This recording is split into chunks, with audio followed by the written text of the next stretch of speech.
마태복음 26장 6절 말씀과 같은 얘기인 것 같아요. 그러니까 이제 우리가 성부 영신 예배 때도 잠깐 살펴봤지만은 예수님의 생애는 크게 세 가지죠. 갈릴리에서 요한의 아들 시몬아 네가 다른 사람보다 나를 사랑하느냐 이렇게 말씀하시고, 예수님이 감난산에서 승천하셨거든요. 근데 많은 학자들이 추정해보면 예수님이 마지막으로 한 군데 들린 데가 베단이다 이렇게 주장하는 분들이 있어요. 그럼 왜 그런, 성경에는 그런 게 안 나온 것 같은데 하여튼 그렇게 주장하는 이유가 뭐냐, 예수님의 생애의 마지막도 예수님 베단이에 가시거든요. 베단에 가는데 12장 1절에 보면 유월절 엿새 전에, 그게 유월절 엿새 전이라는 말은 뭐냐면 예수님이 죽기 엿새 전에 예수님이 베단에 이르셨다는 거야. 그 말은 뭐냐, 예수님은 유독 베다니를 사랑하셨어요. 그래서 예루살렘에서 내려오실 때도 다른 곳에 들어가실 수도 있는데 예수님이 베다니를 꼭 들으셨단 말이에요. 그러면 우리가 알다시피 베다니는 뭐가 있기에 예수님이 베다니를 유월절 오실 때마다 베다니를 드리고, 예수님의 생애가 마지막 끝날 때도 베다니를 고쳐서 우리가 알다시피 예수님이 유월절 치르시고 십자가 지시잖아요. 그걸 보면 베다니 뭐가 있어요? 베다니는 슬픔과 고통이 많은 사람들이 있어요. 베다니는 뭐 하는 곳이냐면 나은 자촌이 있어요. 나은 자촌에 우리가 예전에 보면 소록도라고 있었잖아요. 그 섬에 이제 환자들을 이렇게 격리시켜서 중증 환자들을 이제 거기서 평생 살게 하는 그런 제도가 있었잖아요. 이게 베다니는 어떤 면에서는 나은 자들이 있었어요. 그렇게 이제 나병이 옮긴다고 생각을 해서 그런지 모르지만, 천병이라고 생각해서 그런지만 그 사람은 격리에 소용했거든요. 그래서 거기는 도둑, 강도 뭐 그런 것들이 굉장히 빈번했어요. 왜냐하면 가장 못 사는 동네니까. 그리고 집안에 남편이나 오빠가 나병 환자가 되면 어떻게 되는 거예요? 여자가 돈이 있어도 아랍 국가에서는 물건을 못 산다고 했잖아요. 그러면 그 여자가 창녀가 되는 거예요. 그래서 이제 구걸을 해서 이제 몸을 팔거나 이렇게 해갖고 집안을 먹여 살려나 아주 이렇게 정말 오빠나 아빠나 뭐 남편이 나병 환자가 돼버리면 집안이 완전히 무너지는 거죠. 그래서 어떻게 보면 나병 환자처럼 완전히 소외돼서 빈민으로 내려앉는 비참한 병자들이 있고, 또 그 누이나 그 아내나 딸들이 또 몸을 팔아야 할 정도의 위험이 있는 가장 처절한 그 인간 삶의 현장이 있는 곳이 뭐냐면 사실 베단이라는 그 슬픈 역사예요. 근데 그곳에 누가 계세요? 주님이 계신단 말이에요. 그래서 주님은 그곳에서 뭐 하시기를 원해요? 잔치를 하시기를 원하세요. 그래서 우리가 주님이 머무는 곳에는 뭐예요? 기적이 있잖아요. 그래서 물이 변화해서 포도 되는 기적이 있잖아요. 가나 혼인잔치. 그래서 우리가 참 많은 결혼식, 화려한 결혼식, 많은 가격에 축하하는 결혼식도 있긴 한데, 우리는 가나의 혼인잔치를 늘 소망합니다. 때로 포도주가 모자랄 수도 있고, 때로 연약한 가운데 노출될 수도 있지만, 우리 주인 되신 주님이 물과 같이 우리의 인생이, 밋밋한 인생이 포도주 되게 하시는, 예수 보혈의 피로 성령의 거듭남으로서는 새로워지는 놀라운 역사가 뭐야? 결혼식에 있는 거거든요. 그래서 사실은 우리는 그 막걸리 하나님의 영광을 꿈꾸죠. 막걸리 뭐 아니면 또 이 독금의 성교 현장에서 주님의 영광을 꿈꾸는 사람들 사실 많은데, 주님은요 우리의 삶의 현장 속에 있어요. 네. 결혼식에 뭐가 있어요? 주님 계시죠. 네. 주님 계셔. 어쨌든 그 결혼식을 참가하러 갔는데 한 청년을 쳐다보는데 주님이 무슨 말씀을 주셨냐면 행진 그러는 거예요. 행진. 그래서 주님 성경에 그런 말씀이 있어요? 찾아봐라. 찾아보니까 진짜 행진이라는 말이 있더라고. 출애굽기 40장 38절에 보니까 구름 기둥과 벽 기둥이 있는데 해막에 구름이 장막에 이렇게 머물러 있잖아요. 그런데 한 달이고 1년 동안 해막에 구름이 있으면 이게 머물러 있는 거예요. 근데 주님께서 구름이 움직이시면 뭐야? 행진하는 거예요. 행진하는 거예요. 그 말씀을 주시면서 그래서 행진이 뭔가 했더니 신랑 신부 행진합시다! 그러는 거야. 그래서 그 행진인가 보다. 응? 레드 카페에 결혼식을 하는 행진이구나. 그래서 내가 그 자연동 권사님한테 그 우리 지사를 통해서 이제 문자 주세요. 6개월 정도 밀면 또 가을에도 국수 먹겠구나. 주님이 이 머물러 있는 인생에게 행진이라는 말씀하셨구나. 왜냐면 이게 장막이요, 이게 우리 인생이요, 내 마음대로 안 돼요. 한 달이든 1시간이든 주님이 그 자리에 머물게 하면 구름 기둥이 있고 불 기둥이 있음에도 불구하고 뭐야? 그 자리에 머물러 있는 거잖아, 사람이. 자기는 앞으로 나가서 달려가고 싶은데. 근데 제가 이제 우리 지사를 통해서 자세한 얘기는 안 했어요. 왜 신비니까. 근데 제가 마음속으로 시간을 얘기하면서 저도 여러 형제자매 그 하나님 보여주시는 거, 레마로 보여주시고 말씀 보여주는 거 보면 한 6개월 정도 밀면요, 왜요? 왜냐면 주님은요, 말씀하시는 주님이거든요. 그 말씀을 이루셔. 근데 99세 되고 89세 된 그 부부에게 주님 찾아오셨잖아요. 그래서 주님이 그 제일 먼저 하신 말씀이 뭐야? 예? 그 창세기의 그 주옥 같은 말씀들 18장 19장을 쫙 보면 뭐 말씀이에요? 나는 완전한 자라고 그러잖아. 15장에서도 주님 뭐야? 완전한 자라고 그래. 나는 완전한 자. 85세 됐을 때도 나는 완전한 자야. 그때 이 아브라함은 인간의 한계를 말해. 주님 담에서 살게 있나? 그 엘리베세 그 우리 종이 신실해요. 얘한테 주면 돼요. 그랬더니 아니다. 네 시에서는 내가 하늘의 배가 같이 땅에 모래가 같이 번성해. 그랬어요. 그러다가 이제 하나님 안 주니까 뭐야? 하갈을 통해서 이스마엘 얻었잖아요. 그 13년에 또 하나님 침묵하세요. 왜? 그 은혜가 족한 것 같잖아. 어쨌든 얻었으니까. 근데 85세 또 그렇게 말씀하는데 99세는 뭐야? 거의 불가능한 거지. 우리 집사람 경수도권을 줬어. 90세니까. 근데 또 나타나서 뭐야? 하나님이 완전하다고 얘기해요. 그럼 17절이나 18절, 10절로 이래요. 하나님, 이스마엘이면 되겠습니다. 이스마엘 족합니다. 그때 아내가 네 아내의 몸에서는 이삭이다. 뭐 이렇게 말씀하시잖아요. 그건 뭐냐면요. 하나님은 한계가 없어. 아멘이에요? 하나님은 한계가 없어요. 하나님은 한계가 없는 분이야. 하나님이 한다고만 하는 분이야. 그러면 이제 19장, 20장을 끝난 거하고 재밌는 일이 있어요. 이제 처음에 애굽에 갔을 때 사라가 미모가 탁월했단 말이에요. 그리고 이제 아내라고 속여갖고 이제 그래갖고 이제 바로가 탐하다가 이제 하나님한테 혼나고 줬잖아요. 그런데 20장쯤 하면 무슨 일이 있냐면 이제 블레셋 그 아비멜렉이라는 왕이 이제 또 사람을 취하려고 해요. 데리고 가. 생각해봐. 여러분이 뭐 사람 숫자니 뭐 많아. 걔 있잖아요. 그 누구냐? 마돈나? 그렇다면 아무리 이뻐서 90 먹은 여자 데리고 가려고 그러겠어? 뭐 우리 정윤희 씨가 뭐 지금 70이라는데 암만 예뻐도 뭐 90 먹은 여자가 암만 예뻐도 데리고 가려고 그랬어? 근데 취해요. 그 소리가 뭐냐면요. 해친다는 거예요. 이게 아이는 뭐냐면 몸이 젊어진 거거든. 그러니까 미모와 건강이 돌아오니까 아벨멜렉이 탐할 정도로 사람 몸이 회복이 된 거예요. 그래서 사람이 90살에 아이를 낳고 130세까지 살아. 그 보면요. 40년의 생애가 뭐예요? 하나님의 임재에 대한 하나님 만나서. 그러니까 우리가요. 하나님을 만나면 뭐야? 정체되어 있는 인생이요. 행진하는 거예요. 아멘. 신랑신부 행진하는 그렇잖아. 행진이 이게 레드카페가 좀 짧지만요. 그게 뭐나먼 인생을 가는 소리야 이제. 손잡고 이게 40년이든 30년이든 슬플 때나 뭐 기쁠 때나 뭐 아플 때나 건강할 때나 검은 머리가 파뿌리돼. 우리 동일이거든. 요새는 그런 주례가 없는 거. 옛날에는. 그죠? 옛날에 주례가 참 많아요. 슬플 때나 기쁠 때나 아플 때나 건강할 때나 검은 머리가 파뿌리되나 그죠? 그게 뭐야? 행진하는 거야. 그러니까 우리가 주님을 만나면 뭐야? 기대하지 않았던 삶이 뭐야? 내가 주인공이 되는 거야. 아멘. 그러니까 우리는요. 우리의 어떠함에 너무 꽂혀. 저는 뭐 옛날만큼 신앙생활도 안 하고요. 믿음도 많이 무너졌고요. 부족해. 그런 거 중요하지 않아?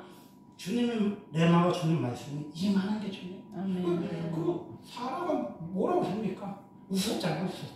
하도 기가 막혀서 하나님이 아들 준다고 해서 웃었잖아. 그랬더니 하나님 그랬잖아. 여기 사자가 외국인이 살아간대 그랬잖아. 그랬더니 하나가 아이 이름을 뭐로 지었어요? 이삭이에요. 이삭의 뜻이 뭔지 아십니까? 웃음이야. 웃음을 되찾았어요. 사람이 그렇게 이뻤잖아. 그리고 남편 그렇게 잘해줬고 부자였잖아. 근데 그 사람의 생애에는요. 단 한 번도 웃을 일이 없었어. 근데 이삭을 낳았을 때 웃음이라고 했어. 이삭 이름이.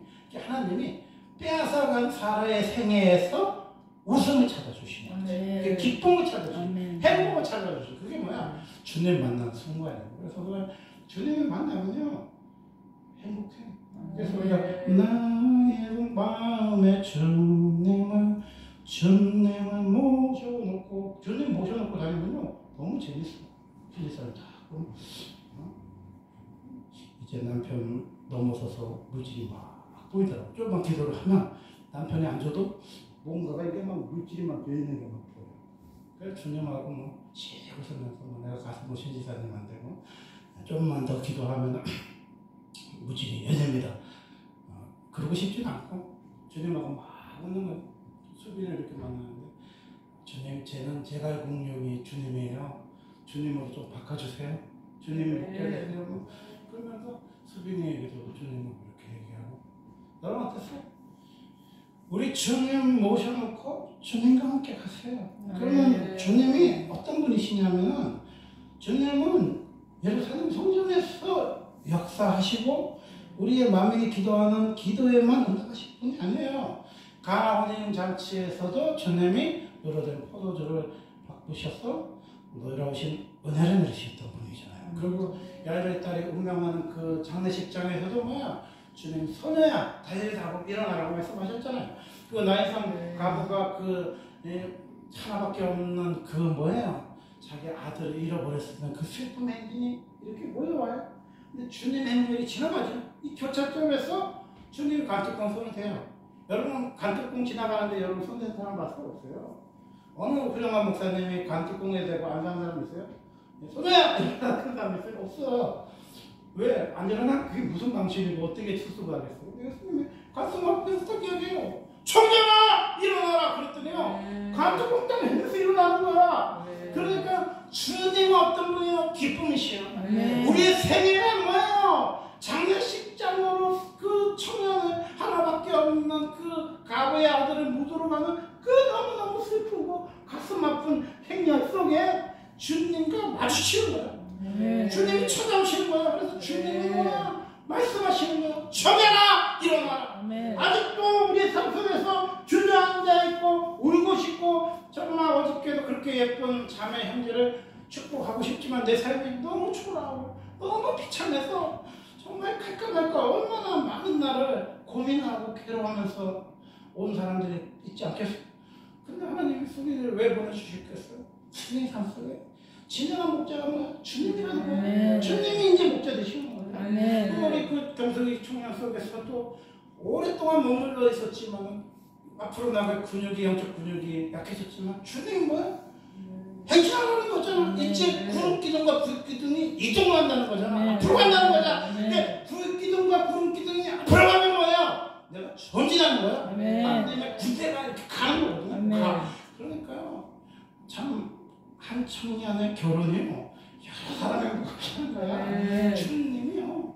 터치하시죠. 저는 어떻게 보면 오살이나 하늘산에만 가서 막 주님의 임재가 느껴지는 게 아니라 주님 내 생애에서 너무 놀랍게 스페셜하게 주님은 역사하시는. 그래서 주님하고 이렇게 대화를 해보면 막 웃기도 하고 신나기도 하고 아이처럼 막 손톱도 치고 너무너무 좋아. 돈 없어갖고 막 그렇게 기도하시는데 안 풀리는데 저분 보니까 막 좀 있으면 돈이 막 열려. 남편이 아니고 누가 갖다 줄지 뭐 복권에 당선되시는 건 모르지만 막 돈이 막 이렇게 들어오는 게 보니까 뭐야. 야 이제 저 사람 기도할 만하네. 조금만 고생하시면 이제는 돈 걱정 없이 평생 이제 기도만 하고 사시겠다. 그 생각하니까 뭐 주님하고 쉬고 있잖아. 그래서 우리가 주님을 모시고 다니세요. 주님 모시고 다녀요. 그래서 예수님을 모시고 다녔던 제자들의 삶이 뭐야? 가장 행복했죠. 주님 모시고. 그래서 뭐 길거리에 만난 여인도 뭐야? 다들 뭐야? 그냥 사람이 많아서 밀다고 그랬는데 예수님이 안 그랬잖아. 능력이니까. 사람이 미는 거하고요, 일부러 손을 잡은 거하고는 달라. 꽃가지를 잡은 거 달라. 근데 예수님은 알아요.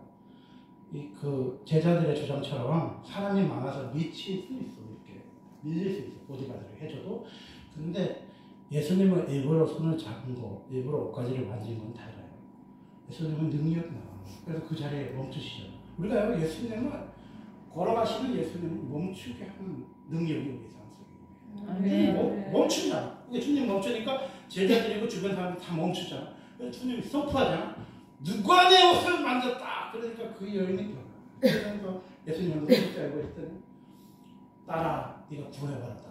그러니까 그 여자가 예수님이 말씀 안 하시면 병만 고쳤는데 구원을 받은 거야. 아브라함의 딸이 된 거야. 하나님의 영광이 성경에 기록된 거죠. 그래서 현존하는 예수님 만난 사건이 뭐야? 예수님의 입으로 고백된 거예요. 예수님이요, 당신의 이름으로 우리의 입술을 통해서 고백받으시죠. 그래서 예수님이 능력이 나갔던 소리 안 했으면요, 그 이야기가 무추인 소리였지. 예수님과 그 혈통하는 여인만 아는 이야기니까. 그러니까 예수님 소중하고 우리가 간직하고 싶은 이야기들을 때로는 드러나실 때가 있어요. 드러나실 때. 그래서 그걸 통해서 뭐야? 영광을 얻으시는 하나님이시죠. 오늘 사건은 그렇습니다. 베다니 나병 환자 시몬의 집에 이제 계시는 사건이에요. 요한복음 그 12장의 그 내용도 비슷한 얘기예요. 근데 제가 이 사건이 조금 그 자세하게 나와 있어서 같은 본문인데 제가 26장으로 해석해 줄게요. 근데 12장을 읽은 이유는 예수님이 유월절 지시기 전에 엿새 전에 얘기를 해요. 예수님의 생애가 이제 6일 있으면 죽는데 6일 전에 예수님 뭐 했냐 그 얘기예요. 일주일 전에 무슨 일이 있어요? 삭개오를 만난 사건이 나오잖아요. 그러면서 예수님 뭐야? 아브라함의 너희가 그 삭개오가 아브라함의 자손이 있다고 그랬잖아요. 그건 뭐야? 주님이 마지막 한 영혼까지 또 찾으셔요.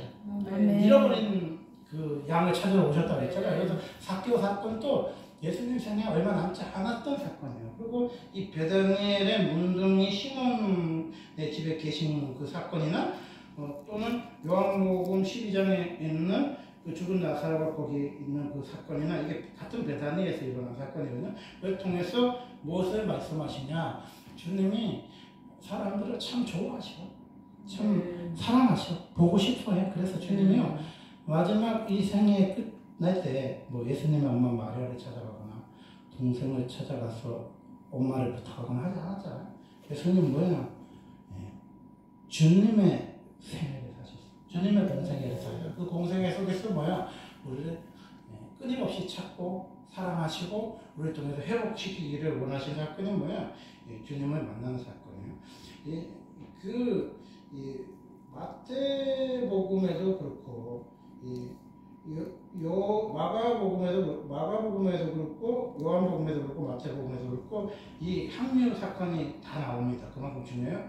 한 여자가 매우 귀한 항류한 옥합을 가지고, 얘가 26장의 얘기예요.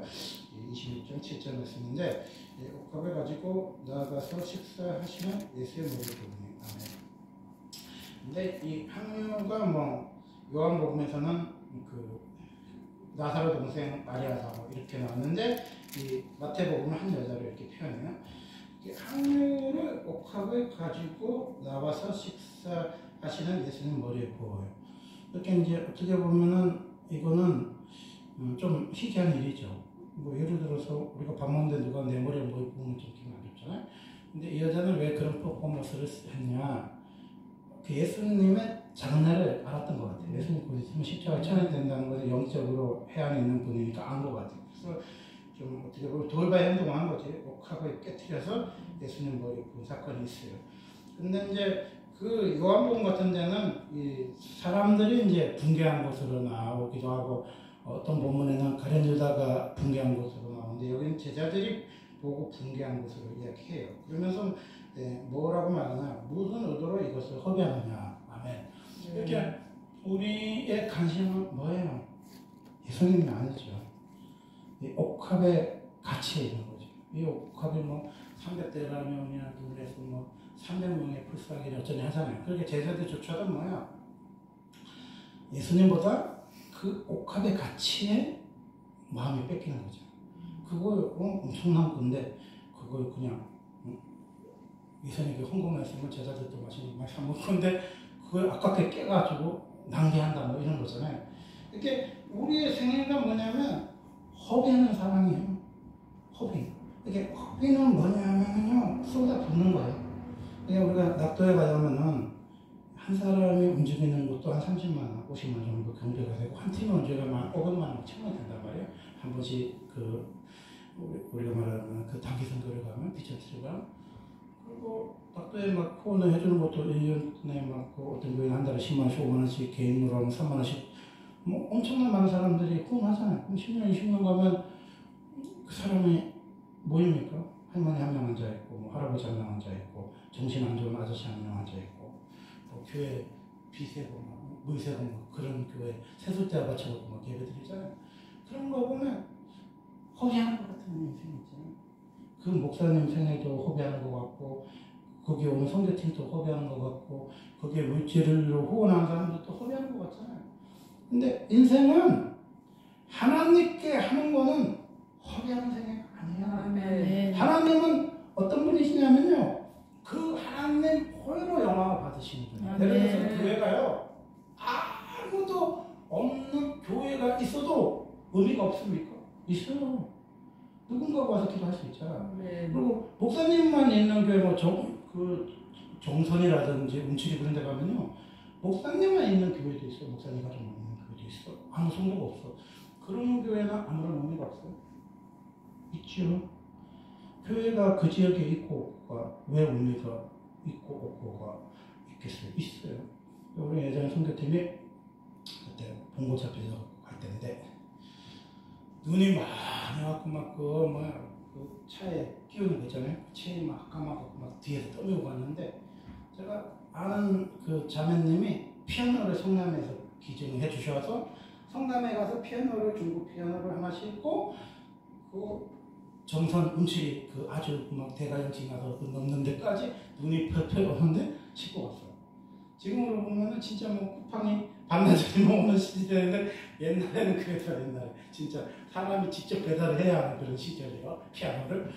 그 생각해 보면 그 시골에 강원도에 이런 피아노를 딱 갖다 놓으니까 얼마나 사람이 엄청 정겹죠. 신학생들이 돈을 모아가지고 돼지 한 마리 잡았고 동네 사람들 모아가지고 잔치를 하니까 기뻐.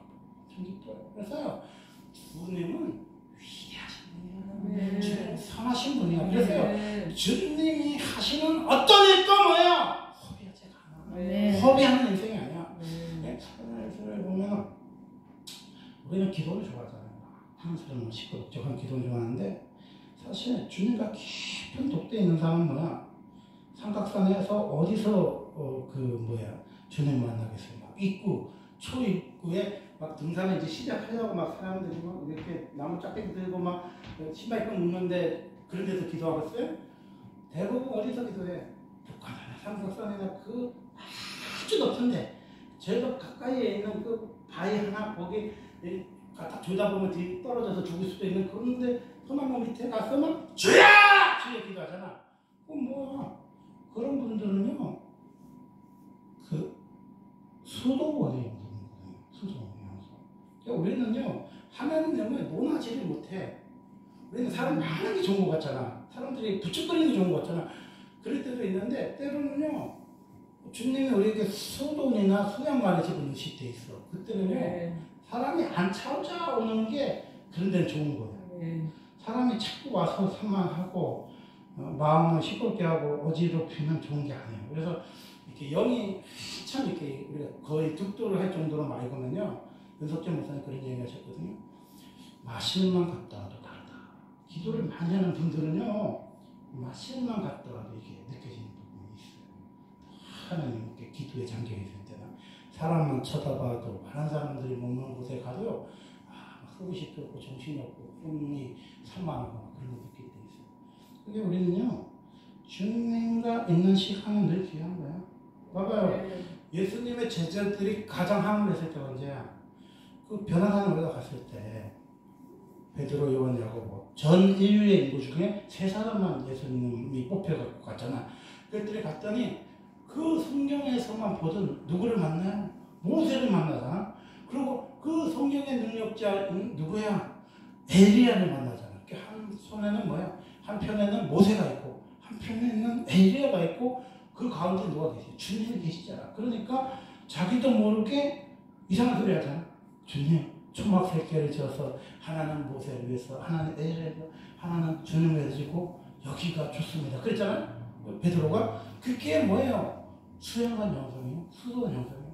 여러분이 막 수양관에 가서 막 생 기도를 하고 막 골이 막 빠개지는 기도를 하니까 막 그런데 힘들고 눈만 뜨면 도망가고 싶죠. 그 경지가 열리면요, 모세가 보이고 엘리야 보이고 주님이 어떤 옷으로도 휘어지지 않는 영광이 보이면요, 거기 머물고 싶을 수 있어. 우리가 때로 하나님이. 그래서요, 사람이 안 오는 것을 사람의 기준으로 평가할 거 없어요. 사람이 안 온다는 건요, 주님이 그 사람을 터치하는 시간, 깊이 만나주는 시간이에요. 그래서 그 시간에 주님 허락하실 때는요, 뭐 기도를 차리든 교회를 차리든 사람이 없을 수도 있어요. 왜냐면 주님이 그 사람을 다루는 게 더 급하시기 때문에 뭐 성도들이 막 요 앞에서 성가대를 하고 찬양대를 하고 그런 게 중요한 게 아니라 주님이 깊이 임재하실 때가 있어요. 그래서 우리는요, 그것을 초라하게 생각하면 안 된다. 그 시간을 허비한다고 생각하면 안 돼요. 그래서 주님과 만나주는 게 대단하잖아요. 이게 예수님 그 제자 중에 헤롯 당이라는 사람들이 있었어요. 여신당이라는 사람들이 있었단 말이에요. 그러니까 많은 그 독립운동하는 사람들은 예수님을 이용해서 뭔가를 하려고 예수님을 비즈를 통해서 만나려고 해서 예수님 허락했어요? 안 만나줬잖아. 그리고 헤롯이 보고 싶어 했지만 예수님 찾아갔어요? 안 찾아갔잖아. 뭘 말하냐면 예수님과 만남이라는 거는 신비한 거예요. 그렇잖아요. 우리가 예수님을 매일 만날 수 있는 게 누구예요? 12제자잖아. 그 중에서 기도의 현장에 주님과 깊은 기도에 잠기는 게 누구예요? 베드로, 요한, 야고보인 거예요. 예수님이 12제자 중에서 베드로, 요한, 야고보가 왜 수제자입니까? 기도하는 곳까지 예수님과 머물렀기 때문에 수제자인 거예요. 그래서 우리가 예수님이 치시는 제자도 있고 5,000명씩 뭐예요? 오병리어에서 떡과 생선을 얻어먹은 사람들도 있지만 예수님의 진짜 제자라는 사람들은 뭐예요? 겟세마네 동산에 있었던 사람들, 변화산에 갔으면 주님 얼굴 본 사람들이 진짜 제자잖아요. 그래서 정말 영이 맑고요, 주님과 깊은 독단한 사람은 지금 또 어디에 있어요? 변화산에 있어요. 지금 또 어디에 있어요? 겟세마네 동산에 있어. 그래서 그런 분들은 마실만 갔다 와도 이 영이 흔들리기 때문에 사바세계에서 뭐 나와서 뭐 목사님 이것도 뭐 이번에 뭐 홍어가 새로 들어왔는데 이것도 드시고 뭐 이거 뭐 육회도 새로 나왔는데 이거 드세요 뭐 이런 것들이 시시하게 느껴요. 주님과 먹어본 만나는요, 이 세상에 어떤 음식과 비교할 수 없어요. 요한계시록에 보면 그 사도 요한이 잠이 들어요. 예수님 임재를 이렇게 육신으로 보니까 이렇게 잠이 든나 봐요. 천사가 와서 막 이렇게 엘리야에게 뭐 똑같은 것들을 막 먹여주잖아. 이렇게 먹었을 때는 다른데 뱃속에 들어가니까 쓰다 그랬잖아요. 그러면서 요한 계시록이 이렇게 열리면서 앞으로 일어날 애들이 계시록으로 이렇게 뭐 얼룩말이 지나고 검은 말이 지나고 막 네 마리가 지나고 막 쫙 이렇게 계시록이 나오잖아요. 그걸 보면은요, 이야, 그 반모섬이라는 그 아주 답답한 섬에서 주님의 인재가 임했을 때 뭐예요? 요한계시록 썼잖아요. 제가 서럽도에서 5년 8개월 동안 살 때가 있어요. 그때 우리 엄마가 늘 그런 얘기예요. 야, 너 섬에 갇혀있고 있을 때 요한처럼 하늘문을 여는 시간을 가져라. 그러면서 주님의 깊은 독대와 인재의 시간을 가져라. 때로는 너 아내도 없고 애들도 없잖아요. 기록교 앞에 생활을 제가 4년 했잖아요. 식구들도 뭐 몇 달에 한 번씩 만나고 노예나 해야지. 집에 가서 아내가 잠깐 2, 3일 보고 올 때도 있었잖아요. 그런 시간들이 뭐예요? 다 허비하는 시간이에요. 여러분이 예수님을 통해서 허비한 게 있어요? 그 허비함이 있어야 뭐야? 여유가 생기는 거예요. 근데 우리는요, 늘 가득 채우고 싶어요. 예수님을 통해서 가득 채운 게 아니라 153마리를 예수님을 통해서 채우려면 뭐야? 빈금을 있어야 되잖아요. 근데 우리는 빈금으로 있는 그 상태를 우리는 좋아하지 않아. 너무 초라해 보이잖아. 뭐 결혼식에 사람이 안 오거나 장례식에 사람이 안 오고 초라해 보이잖아. 근데 예수님이요, 153마리를 세우시는 분이야. 주님으로 가득 참을 경험하면요, 우리 인생의 초라한 어느 순간도요, 그렇게 비참해지지 않아. 기도를 설하면요, 사람을 만나면 초라해질 때가 있어요. 그런 거죠. 이렇게 상상의 날개를 하니까, 우리 딸이 결혼을 하면 몇 명 올까? 한 10명 오겠지. 그러면 무슨 식당도 못 빌려서 큰빛교회에서 이렇게 하면 저기 앞에서 갈비탕 먹겠지. 생각해보면 입맛이 없고 막 기분 나쁘잖아. 근데요, 그럴 필요가 없어. 왜? 우리의 빈 그릇이, 빈 그물이 비어 있으면요, 주님이 채우세요. 주님이 150세마리로 채워. 그래서요, 개척교회 목사님 딸이 결혼할 때 초라한다든지, 개척교회 목사님 엄마가 죽어질 때 아무도 안 올까 걱정할 필요가 없어요. 왜? 주님이 일하시기 때문에. 근데 개척교회 목사님들이 아유, 물론 부목사 할 때라도 엄마가 아버지가 이렇게 해야 그 사람들이 와서 이렇게 초라하지 않는데, 형도 개척교회고 동생도 개척교회인데 이렇게 교인도 몇 명 없는데, 이제 우리 어머니 혼자 남았는데 어머니 돌아가시는 거 어떻게 해? 10명 20명 하고 장례식장에 한도 안 없이 어머니가 얼마나 초라해, 이렇게 생각할 수 있잖아. 근데 주님은 그러신 분이 아니야. 주님 자체가 뭐냐? 옥합이에요. 주님 자체가 그 옥합을 깨뜨리는 향기처럼요, 향기 나시는 분이에요. 그래서 주님이 있으면 그 결혼식이 초라해, 안 초라해? 안 초라해. 주님이 있으면 그 장례식에 일생을 막 산에서 기도하시다가 돌아가셨는데 뭐 하나 없고 뭐 사람 하나 없다고 그분이 초라해야 할 것 같아? 너무 가난해갖고 뭐 그냥 연화장에 뭐 그냥 명체만 그 귀에 묻히면 그분 초라할 것 같아? 아니면 막 엄청난 막 옛날에 임금님 왕릉 같은 데 묻혀야 뭐 그분은 막 천국 가실 것 같아? 그건 우리 생각일 뿐이야. 왕릉에 묻혀서 막 천국 환송식이라고 막 우리는 그렇게 막 그런 분들이 얘기하는데 그건 아무도 몰라요. 그래서 우리 아버지처럼 막 초라한 연화장에 우리 아버지 첫째는 한참 쳐져야 돼. 용체하기 요만하니까요. 요만 있다는데도 한 몇백 개의 그 시신을 묻어놔갖고 우리 아버지 어디 갔지? 막 이렇게 쳐다보면 요만하더라고, 요만해. 그러니까 뭐 아버지 자기가 참 말하기도 민망하고 보기도 민망해. 어느 날 우리 엄마 모셔봤더니 여보 애들이 아직도 못 살아가지고 이런 데다 묻어놔서 미안해. 미안해. 그런 데가 좀 제 살면은 그 뭐 다 분도 되셨겠지만 그거 퍼가지고 좀 그래도 이만한 데라도 좀 묻어놓고 싶은 마음이 지금 꿀뚝 같아. 진짜 이만한 데가 애들이 자기가 힘들어가지고 거기 묻혀 있어갖고 미안해. 뭐 그런 이야기 인간의 생각이에요. 우리 아버지 천국에 가서 얼마나 기쁘고 할렐루야 하겠네. 예수님 만나면 할렐루야 하잖아. 천사들이요 받들어서 나사로를 받들어서 천국에 올라간다는데요. 불병거 타고요 해일 바람으로 천국에 올라가는데 뭐 인간의 생각으로 여따만한데 묻혔다고 아이고 애들이 아주 살기가 힘들어갖고 아이고 여보 너무 마음 아파지만 그건 다 인간의 감정으로 입에하는 소리야. 그래서 우리는요 그런 놈을 넘어서야 될 것 같아요. 그래서 우리가 이렇게 영만 또 열렸지만 육안 또 있어요, 사람이라서. 그래서 이렇게 많은 데 보면 입이 다 벌어지면서 생각을 해보는 거지. 이런 결혼식을 우리 사촌형네 갔을 때 국민일보에서도 느꼈고 어제도 느꼈지만 저런 결혼식을 우리 애들은 할 수 있을까? 이런 생각이 막 들기도 하고 막 이렇게 음식이 막 너무 많아서 제가 한 반 정도밖에 못 먹은 것 같아.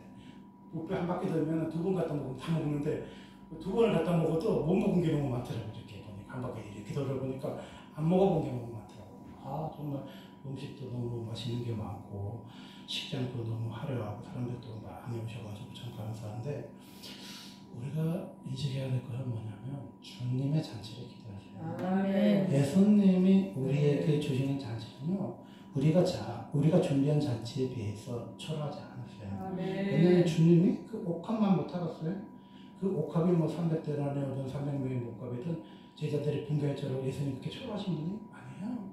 그 십자가의 가치는요, 사랑의 가치는요, 이 여인이 옥합을 깨뜨린 사건이 천국 복음이 전파되는 곳까지 뭐예요? 전파됐다고 했잖아. 2000년 전에 이 여인의 헌신이 뭐예요? 지금도 우리에게 해결되잖아.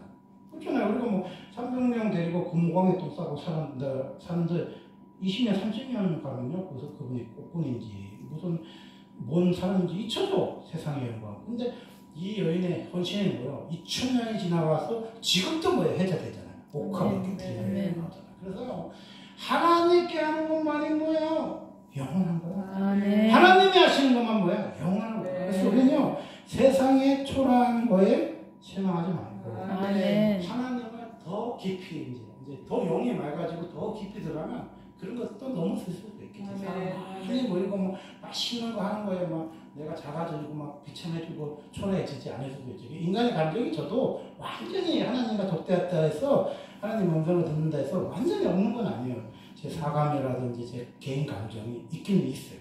그래서 느끼는 거잖아요. 근데 그것도 기후에 사실 불과한 거예요. 그래서 예수님이 뭐라 그러냐 26장 13절에 보면 내가 진실로 너에게 이르노니 온 천하에 어디서든지 이 복음이 전파되는 곳에서는 이 여자가 행한 일도 말하여 그를 기억하라. 이게 우리가 예수님이요 기억하시면 돼. 예수님이 기억하시면 돼. 내 생애를 예수님이 기억하시면 돼. 그래서 뭐야 주님 저는 늘 가나의 혼인처럼 부족합니다. 그렇지만 그 부족한 우리 생애를 6항아리를 채우는 삶이지만 그 포도주의 풍성함으로 연회장 주인이 뭐예요? 전에 먹었던 포도주보다도 더 맛있고 더 향기 있고 더 노래한 포도주라고 했잖아요. 그래서 뭐야 어떤 면에서는 정말 주님을 위해서 발을 담그는 분들은요 우리가 구해놓은 포도주와 비교가 없는 포도주 주실 수도 있어요. 그래서 우리가 주님을 기대하면 돼. 내가 뭐 사람의 인맥이 부족하고 교회가 작아서 사람이 적게 모이면요 그 사람들이 만들어놓은 포도주하고 비슷합니다. 근데 예수님이 주신 포도주가 그걸 밀어버렸잖아요. 그러니까 기도하고 사시는 어른들이 자식들이 시집갈 때 막 초라하고 막 사람 안 오고 뭐 맛있는 거 못 먹을 것 같이 기가 죽지만 사실은 주님 포도주가요 사람이 만든 포도주와 비교할 수 없는 그 향기와 그 맛이었거든요. 그래서 주님이 어떻게 채워주실지 몰라. 그래서 우리가 채울 수 없을 때는요 절망하고 좌절하고 원망할 게 아니라 기대하면 돼. 주님 이렇게 개척교회를 하다가 시집을 간다고 해도 하나님이 이제 하시면 되잖아. 하나님을 위해서 개척한 거니까 뭐 내가 이 시에 잘 먹고 잘 살려 개척한 것도 아니고 하나님의 뜻을 이루기 위해서 지금 이루고 있는 거잖아요. 그렇다면 우리 아이들은 누가 책임집니까? 하나님 책임지죠. 그러면 내일이라도 돌아가시면 그 개척교회 목사님 아들 2명 있는데 그거 어떻게 잘해요? 그것도 모르지. 주님이 그 역사하시겠지. 그래서 우리는요 늘 주님 바라봐야 실망 안 하지. 사람 많이 보이고 음식 맛있는 거 먹은 거 바라보면요 막 한편으로는 축하도 하고 막 부럽기도 하고 한편으로는 좀 쓸쓸함이 있어. 내 처지를 생각하면 마음이 막 좀 힘들고 막 안 좋은 게 있어. 그 왜 인간은 그래요. 아무리 기도하는 어른이라고 해서요 인간 사람이 완전히 초연할 수는 없어. 완전히 그게 안 보일 수는 없어. 이렇게 사람 많이 보이고 음식 좋고 뭐 화려한 게 전혀 안 느껴질 수는 없잖아 인간이니까. 그렇지만요 주님 의지해야지. 주님 행진하게 하자. 불기둥으로 우리 교회도 앞으로 나갈 수도 있잖아. 그래서 우리는 주의 레마의 말씀에 반응해야 돼. 그래야 뭐야 내가 초라해지잖아. 이게 기도하는 사람들이 늘 이게 버릇이 뭐냐면요 기도를 할 때는 주님의 음성을 들을 때는 모르는데 가끔 사람을 만나면 무너질 때가 있어. 내가 너무 초라해. 입고 가는 것도 막 험하고 뭐 반지도 하나 없고 막 근데 쟤를 보니까 막 그냥 몇십 년 만에 보니까 막 반지도 막 이렇게 왔다만한 그 뭐야 다이아몬드도 박혀 있고 막 옷도 막 그냥 삐까번쩍 입고 오고 막 차도 막 엄청나게 좋은 차 타는데 나 티코 타고 왔어. 그러면 뭐야 며칠 뽑기도 줄이 안 잡힐 수도 있지. 그게 우리예요. 우리가 완전히 예수님처럼요 에리야처럼요 그 정도 단계는 아니에요. 하나님 음성을 들어도. 그렇지만 주님이 우리에게 얘기하죠. 영혼 바라봐. 내가 일하자니 내가 음성 들려주자니 내가 역사하자니 그거를 붙들면 뭐야 그런 거에 면역이 몇 번 생기면요 내가 어느 자리에 초대를 가도 내가 작아지지 않아. 왜? 내가 작아지는 순간 예수님 커지기 때문에 우리가 크고 우리가 화려하고 우리가 잘 보이는 건 세상의 기준이고 우리가 작고 초라하고 부족해 보여도 예수님으로 가득 찬 사람은 멸시를 받지 않는다고 했어요. 그래서 다윗이 그랬잖아요. 내가 내 뒤까지 살아봤는데 하나님의 자녀들 중에 늙어 백수로 산다는 한 사람도 본 사람이 없다 그랬잖아요. 하나님 기도하는 자녀들이 여러분 자녀들 백수 되지 않아요. 왜? 기도하는 자녀들은 잘 되게 돼 있어. 다윗이 평생을 살면서 봤어. 하나님의 자녀들은 늙어 백수가 되도록 백발이 되도록 보니까 하나님이 다 책임져 주시고 마음에 기도했습니다.